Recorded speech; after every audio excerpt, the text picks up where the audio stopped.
S3 itu bisa langsung ke assistant professor, atau kalaupun melewati postdoc itu cuma sebentar. Jadi waktu saya mendaftar ke ETH Suri ini, waktu itu saya belum tahu soal sistem Eropa ini. Waktu saya mendaftar ke sana, saya tuh sebenarnya belum lulus S3. Jadi waktu itu kebetulan komite rekrutmennya itu ternyata memilih saya, dan presiden dari universitas itu, dari ETH, tanda tanya gitu. Orang ini belum lulus S3, kenapa ini yang dicalonkan. Jadi waktu itu saya akhirnya diwawancarai sama dia langsung. Dia waktu di Singapura dia wawancara face to face langsung. Hasilnya? Ya hasilnya saya diterima.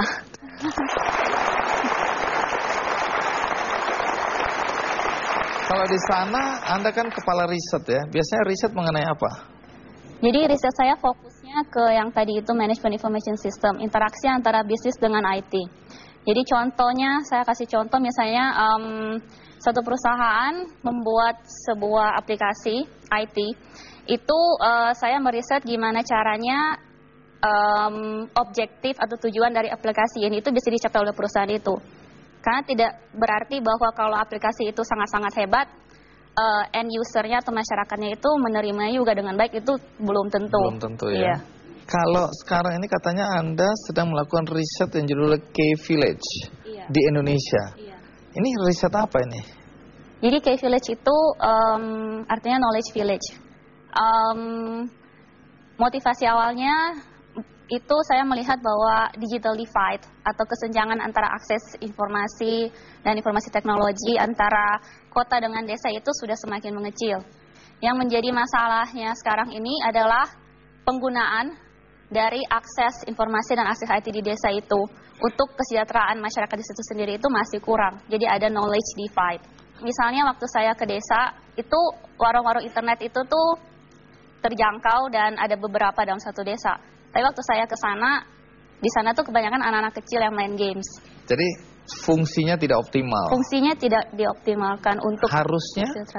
Harusnya misalnya saya kasih contoh lagi, ada desa yang lain lagi yang saya di Indonesia saya pergi, itu saya melihat industri rumah tangga mereka itu tuh mereka iklankan di Facebook. Jadi mereka tidak semata-mata main Facebook, tapi mereka menggunakan wadah Facebook yang gratis itu dan dengan pakai warung internet yang harga per jamnya itu, tarifnya itu tidak begitu tinggi, iya, untuk memasarkan industri rumah tangga mereka online. Artinya positif. Positif. Dan mereka juga bisa, waktu saya wawancara mereka juga bisa dengan sangat jelas merasakan perbedaan dampak ke marketingnya mereka sebelum dan sesudah mereka masukin itu online. Ya, jadi sudah ada kesimpulan belum? Jadi kesimpulannya saya melihat bahwa digital divide itu benar sudah makin mengecil. Knowledge divide itu sendiri ada beberapa desa yang mereka tahu fungsinya itu harus seperti apa kan, tapi mereka ada mindset divide. Ada beberapa orang yang tahu kenapa tetangga saya bisa lebih makmur. Dia tahu pakai Facebook buat online marketing atau apa, tapi dia sendiri pasrah-pasrah saja gitu. Jadi dia mindsetnya itu agak kurang gitu. Ada kesenjangan ya. Iya. Nah, Anda kan anak daerah ya, Manado ya. Iya. Tiba-tiba sekarang di Swiss dan ngajar, gimana sih rasanya?